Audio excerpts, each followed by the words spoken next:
So therefore, and in addition to all that, you also have something called research parametric data. Now this research parametric data is what you see in the research profile, and the data is with respect to the mean, the standard deviation of the scatter of various types of cells. So if you look at the cells, the mean will be exactly in the center of the main population, and then you will have the standard deviation as to how much it's giving you a scatter, right? So increasing standard deviation always corresponds to more immature population of cells. You can also look at the research parametric data, and it's been studied by a lot of people across the country. Also, like there have been papers from CMC Vellore as well as from Sir Gangaram Hospital in Delhi, where they have utilized this research parametric data for diagnosis of various types of disorders. So let's go through a few cases.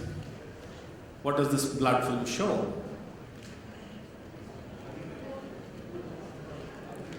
What does it show? It shows a lot of RBC agglutination. A lot of RBC agglutination. Other than that, the platelets are very well seen, right? There is a monocyte there, we have neutrophils. So more or less the cell number may not be the question here, except for the fact that you have these RBC clumps, right? And when we have done what with this? We have warmed it. We have warmed it at 37 degrees and then seen the same blood film, and what you can see, all the agglutinates have virtually disappeared, and you have had your cells very well preserved within the smear, right? So the diagnosis is pretty obvious, cold agglutinin disease, right? Were we able to find this out from the analyzer printouts? Yes, we were. Because if you look at the RBC histogram, you have the typical histogram here, but then you have these small little peaks, and it already tells you that the H&H check has failed. So we were able to pick it out from there. Obviously, if we would have seen it further, we would analyze it that there would be a rightward shift of the RBC curve. There was a failure of the check, and this is what came out. The MCH, the MCHC was markedly elevated. So from this itself, from the analyzer printout itself, were you not able to diagnose this, that this is possibly going to be a cold agglutinin disease? I'm not trying to say that you won't see a smear. All I'm trying to say that you were able to pick it up from the analyzer as well. Okay. Coming to case 2, and in fact, what was highlighted in the last one was your decision rules, which actually told you the red cell agglutination, and that you had fed into the system on your own. Case 2, 8-year-old female. I'm not sure whether you can see the cells very nicely. This is a blood film. That's what you can see. And you're seeing the red blood cells. What else is there? Microscopy. Virtual one will come later. So we have a blood film. We can see the red blood cells. More or less they're looking like normocytic, normochromic red blood cells. Am I right? With the typical central pallor. We have only one odd platelet. I would have expected a far more number of platelets there. Only one odd platelet that I'm able to see. That means there is possible thrombocytopenia, right? I can't see any other cells here except these 2 cells, and if we look at this particular cell, it's at least 3 times the normal red blood cell. Am I right? Okay, and if we go to the cell now, there is hardly any cytoplasm, only this small little rim here, and the rest of it is completely over. Yes? So likely to be a blast cell. Fantastic. So from this we know, and since it's an 8-year-old person, we have a blast, we do not find any granules there, and both of these cells are virtually of the same size and same morphology, even the similar chromatin, thrombocytopenia, possible anemia we don't know, and no or rods, no granules. So likely to be a patient of acute lymphoblastic leukemia. Alright, so what did my analyzer show? The analyzer said that it got a white blood cell count which was low. It put every cell virtually in the lymphocyte region, 74%. Platelets apparently are normal here, and my mean corpuscular volume was slightly on the higher side. Now let's look at the data plot results. What are we seeing here? So we have some cells in this region. I'm not sure how many of you are familiar with these plots from the Coulter. So there are cells over here which are lying in this region, and this we had seen earlier in one of our normal plots as the lymphocyte region. But do you notice something very peculiar here? You have a two cluster pattern, a typical two cluster pattern, and this two cluster pattern actually helps you to identify your blasts, which are relatively larger in size, and this had been defined in the Q flag, in the flagging system of the analyzer, which gave you a flag of lymphoblasts. So therefore, when you looked at it, all these cells were not lymphocytes, they were all lymphoblasts, and the analyzer had actually told you that you will find lymphoblasts, right? Okay, so when you did a manual differential, you found 27% of the cells were blast cells. And when you look at the Q pattern, you could see classically two different cell populations. And this cell population, which was larger, was the plastic population, and on flow cytometry it turned out to be precursor B cell acute lymphoblastic leukemia. Look at case 3 now. Very obvious, I'm not showing the picture now first. Very obvious, a very high total leukocyte count. There's low hemoglobin, some macrocytosis and thrombocytopenia, right? Now what's here? In the WBC histogram itself, it's very obvious that the lymphocyte and the granulocytic and the monocytic differentiation is completely lost. And we had shown you this kind of a pattern earlier. And if you see, it's trailing down and getting into the neutrophil region over here, right? So from here itself, and from the plots, the data scatter plots, later on, you will realize that these suspect flags or definitive flags have come up on your screen.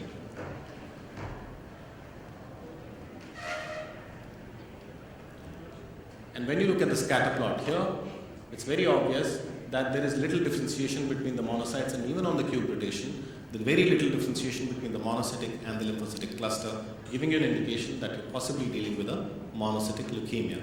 Now, when you go back and do a flow cytometry on this, you found out that this was a typical acute monocytic leukemia. Case 4, again a high white cell count.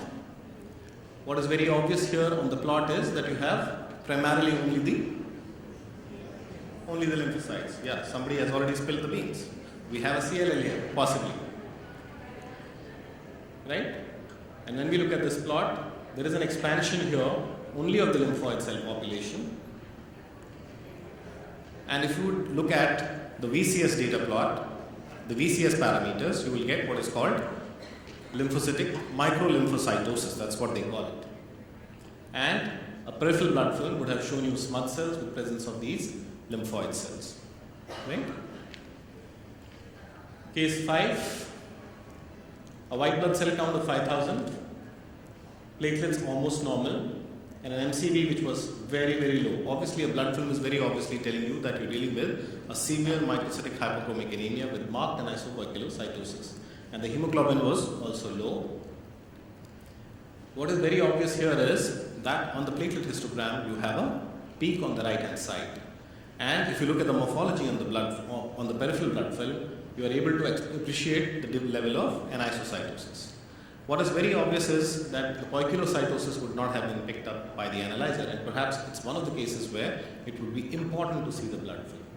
And what's obvious here is that the baseline is not being touched. So since the baseline is not being touched, it talks about very small or very fragmented red blood cells which are there in that particular region. And what is important is you are able to pick up your nucleated red cells as well, right? And this was a case of thalassemia major. So let's just review the histograms for the sake of completion. These are the typical histograms which you find in the RBCs, the platelets. This is a typical normocytic normochromic red cell picture, and this is the kind of histogram that you will get.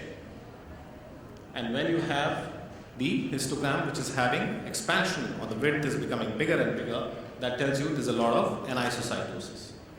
This is a typical microcytic hypochromic red cell picture. You can use the lymphocyte nucleus as the marker for identifying the microcytosis. And then what you see, you see the shift of curve to the left.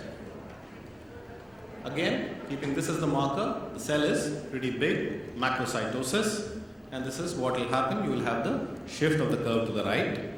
When you have dual populations of red blood cells, you will obviously have dual peaks of the RBC histogram, as you can see in this particular picture, and they could be very variable, differing from case to case. And when you have fragments like this, please note, you will always have a not touching the baseline. It will be virtually at the edge, and it does not touch the baseline. This I have already shown you as one of my cases. In the roulet formation, you will also have slight shift to the curve, slight shift towards the right, and there will be a small little peak in the right-hand side. So this makes us come to a point where we have to decide what are our criteria for slide review. So there is an international consensus for this, and it's called International Consensus Group, which has given us lots of rules. There were almost about 20,000 rules which they had started with. Finally, it came down to 2,000, and at the end of the day, it just boiled down to about 40 to 50 rules. In my lab, we have about 70 rules which we are following, and they are all integrated together. And this is the paper which was published in 2005. Perhaps most of us would like to read this. It's free online. And from here, one can take a concept as to how to go about this particular thing. Just to give you an idea, these are the different types of rules which have been given. You can decide the primary rule, the secondary rule, or an action which will be needed to be done later on. And this is a slide from Dr. Pankhi's presentation, which she had given me long back, where she showed us how she will have a hierarchical identification of the slides, of the slides in a particular case.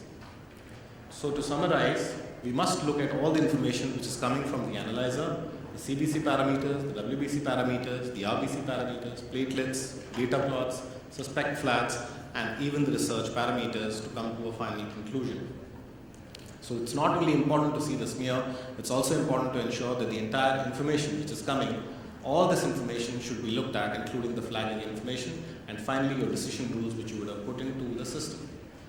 So in a high throughput laboratory, you would always want to have minimal labor and have the best outputs.